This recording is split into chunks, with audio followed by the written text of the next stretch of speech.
Foster care. Which kids would be classified as special needs? These are the hard to place kids. My name is Genevieve Yanetta, and today we're going to talk about the 6 categories of kids that are the hardest to place according to the foster care system.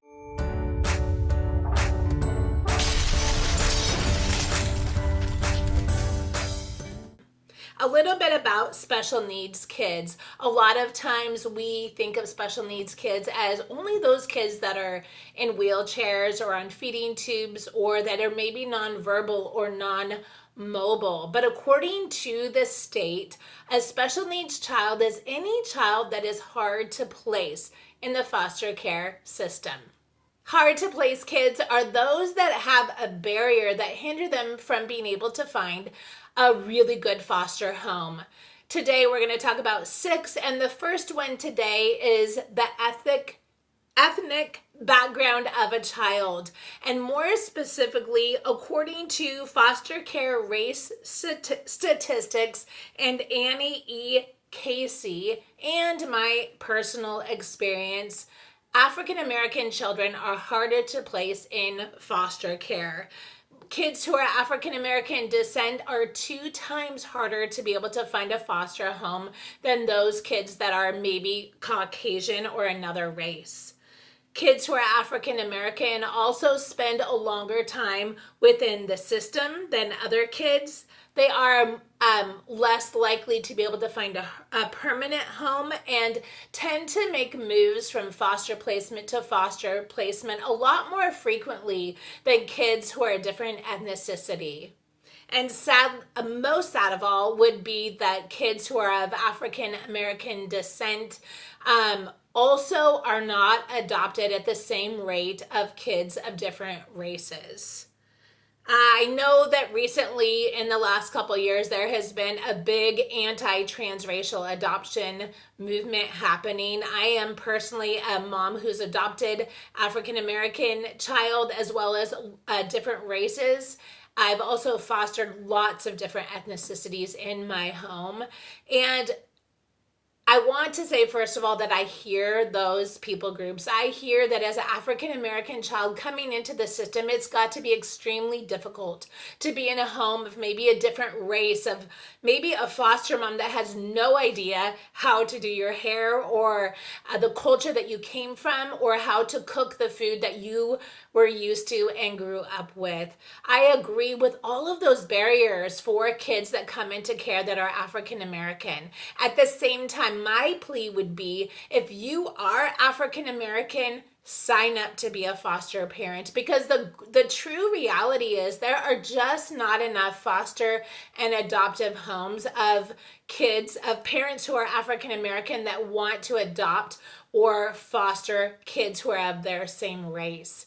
And so while there can be some hindrances and hardships to kids being transracially adopted, at the same time, we need more African American homes to step up and step in and to be able to care for the kids that are of their race. The second barrier to kids that makes it hard to place those kids within the foster care system is that they are older in age. Typically, the older a child is, the harder it is for it to be placed in foster care. According to the Congressional Coalition of Adoption Institution, 29% of kids who were adopted from foster care were 9 or older. The average age of adoption from foster care is age 6. But what about all those teenagers? What about teenagers who are hard to place? Where are the foster parents for those kids? Only 7% of foster kids are under the age of 1. And while I understand the appeal of wanting a brand new baby from the hospital, we have gone over the past 20 years and gotten many of those babies or had very small children in our home. But at the same time, if there's only 7% of kids who are under the age of 1, that makes what, 92%, 93% of kids that are needing homes, that are coming into care, that need foster homes. And so the age of a child is one hardship or a special need, if you will, according to the state when it comes to trying to find a foster placement. The third category of kids who are hard to place according to the state is this. They are members of a minority group. And that's not necessarily talking about the color of a child's skin.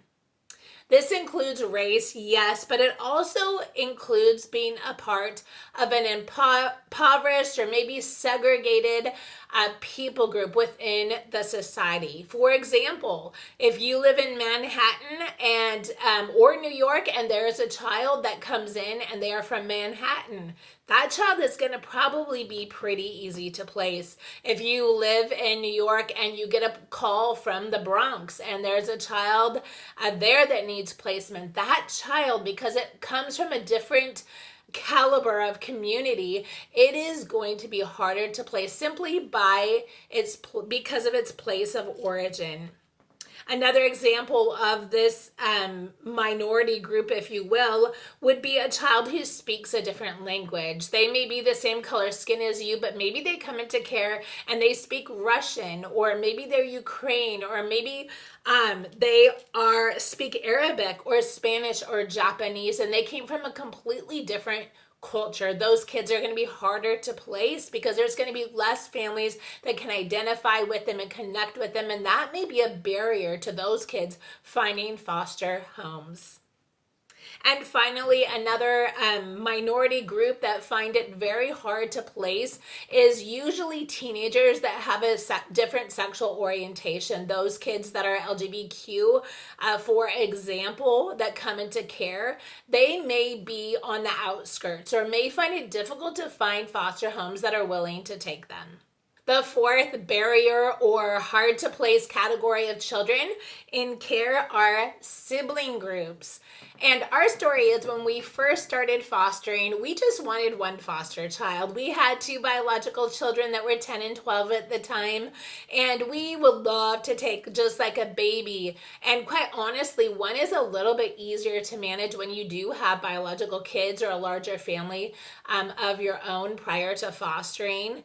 The reality as well is that foster kids are and can be a lot more difficult than biological kids or kids that have grown up in your family. For example, they may come into care with big behaviors. They may have PTSD. They may have different preferences or needs than you're used to because they didn't grow up in your home or your households. And it's not just the child or the needs that they have when they come into care. When you get a foster child, that comes with a lot of paperwork, a lot of court dates and doctor's appointments, a lot of emails and communication and texts, and that all takes time. It all takes energy. And so quite honestly, when we started fostering, just having one child in our care, it felt quite honestly like a lot.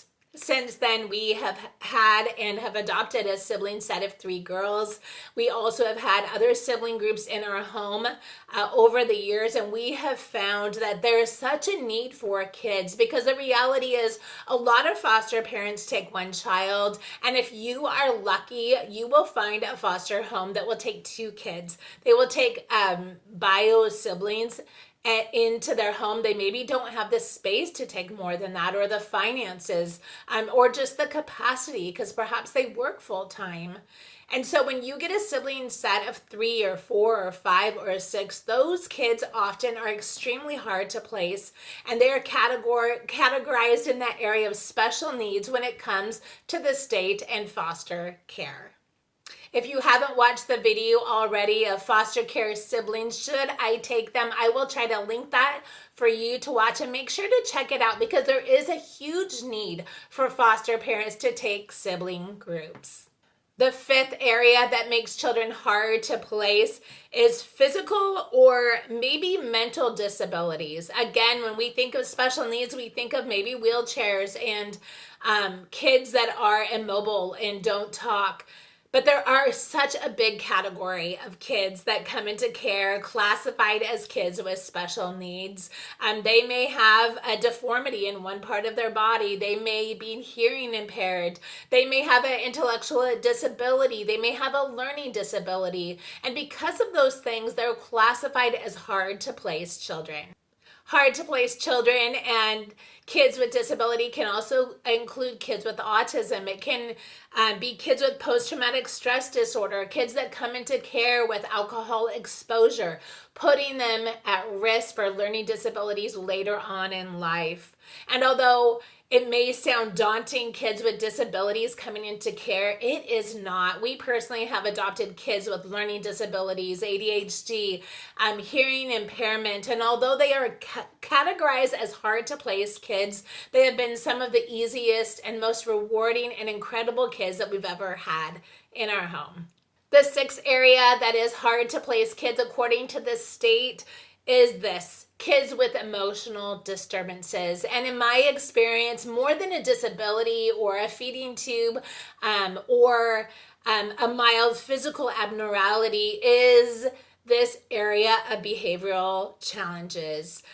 This can include kids that have severe depression, anxiety, PTSD, reactive attachment disorder, eating disorder, kids that have self-harming behaviors, stealing, suicide ideations. These are extremely difficult to parent because, unlike some of the other disabilities, you can find it harder and it takes more time to basically address these needs. Often it will take counseling, years and years of counseling. It'll take a lot of patience, a lot of time.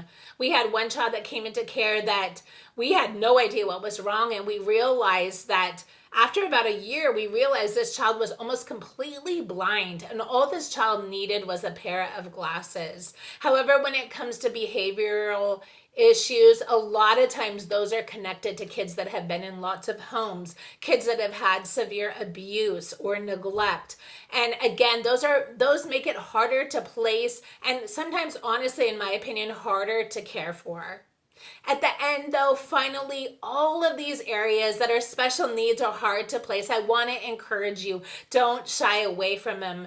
These kids are incredible, and they are so resilient and can overcome so much.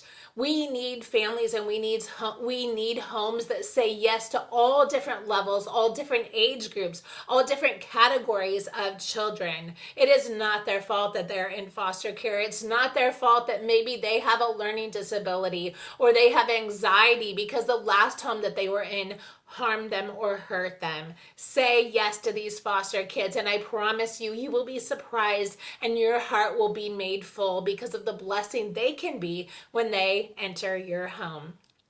Thank you so much for joining me today. Check out the other videos on my channel and make sure to go out. As always, live bold, be brave, and we will see you next time.